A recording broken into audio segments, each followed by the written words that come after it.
Well, the first thing is it's good if you get some coaching before you do it.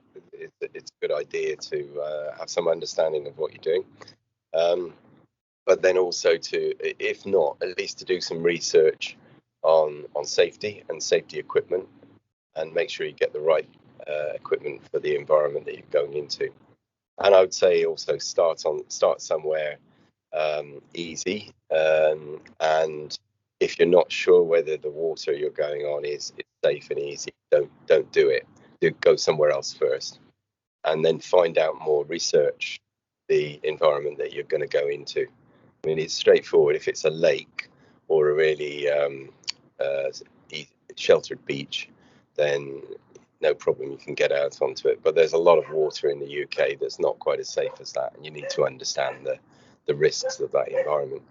And often we have a beautiful day, we have perfectly calm water, it all looks so inviting. People don't appreciate that there is hidden dangers, isn't there? There can be, lakes, things underneath the water, there can be certain quirks by the way the water moves around, and it can be quite hard to find some of this localized information. Or do you agree with that? Absolutely. So, I mean, 2 seconds, sorry.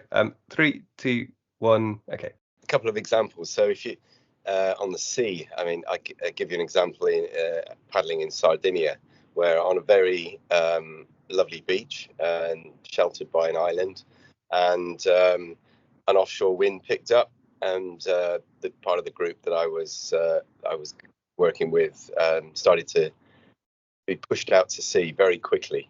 They're sort of heading straight out across the Mediterranean towards Africa. And so, it took a little while to rein that back in. And that's just, people just not being aware of the local conditions.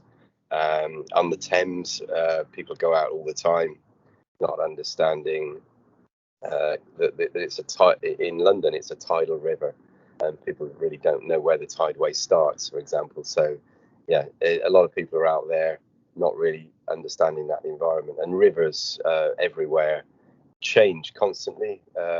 Flow levels change, and with climate change now and heavy rainfall just coming in, you often get like a week's rain in a few hours, and that can change the flow rate in a river drastically. And you're supporting Sam with his calls to educate people about leashes. What happened in this particular case, and what lessons ideally would you like people to take from it?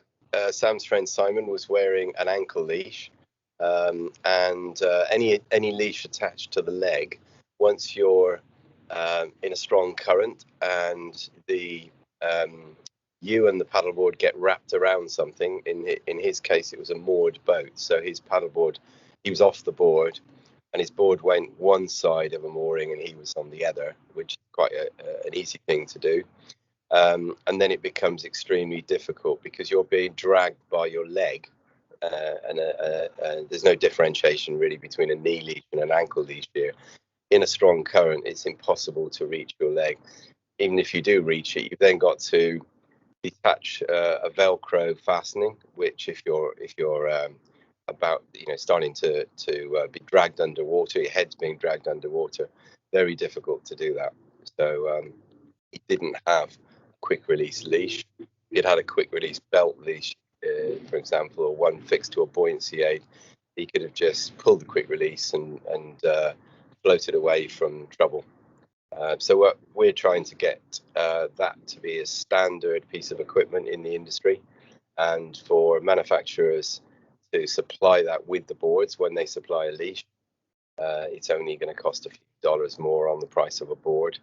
And we also want people to understand that that's the best equipment, the only safe equipment to use in an environment where there are strong currents. And as a member of the industry yourself, have other members generally been quite receptive to this idea? Have you found combativity against it, or have people just generally not really thought about it until now? Response in the industry has been good so far.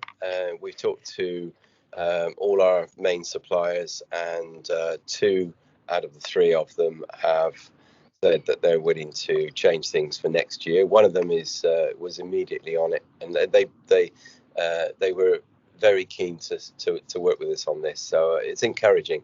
The third supplier is a big international company. We're working with them, and we're pretty confident that they'll change things for next year. So if they supply leashes with a board, it would be a quick release leash. So with paddleboarding, you've got a lot of equipment being sold cheap online. So people are buying boards for a few £100s, and they're whatever we say in the industry, they may not want to go out and get training because that costs money. They're obviously doing this on a budget. And this is very different from, say, canoeing, kayaking, which for years people buy. They buy that equipment from shops where they tend to get advice on the point of sale. When you buy a paddleboard online, you're getting no advice, so you are a bit reliant on the guidance given with the board, and so suppliers are really important here to supply the right equipment, and also for other bodies like British Canoeing and others to get out the message to people that the quick release leashes are universally safer, and that's what we'd like to see, rather than relying on the fact that people may go and should go and get trained. They just may not want to do that. They may not want to pay a training organisation with coaches to teach them. And they just want to teach themselves, which is fine by me. But if they do that, it would be great if they're at least steered in the right direction on safety. And so it's not the speed of the water that necessarily is dangerous to you. It's the volume of water moving, and it can be at quite slow speed. Like the tidal Thames is generally moving at around 3 knots, maybe 4 knots in places. So it's not a fast flowing river like a white water river, and people might think that that's quite a safe place to go out in. But if that water pushes you into something, it will hold you against a pontoon or a moored boat, and potentially even push you under. So there have been situations where paddleboards have been dragged underneath a pontoon, and then the person leashed to that has been dragged by their leg underneath the pontoon. Luckily, that happened last year to 2 people who survived it because somebody was able to pull them out. But if not, they would have gone under. So it's not about the speed; it's also the volume of water. And volume of water in a river changes constantly. So at the moment, we're having a dry spell. So the Thames doesn't have a lot of rainwater in. That could all change if there's a few days of heavy rain further up the river, Oxford upwards. That will all feed into the river and change the flow rate in the river. So it becomes there's a lot more water moving. And that's what's dangerous. It's that volume of water, not necessarily fast moving currents as in a white water river.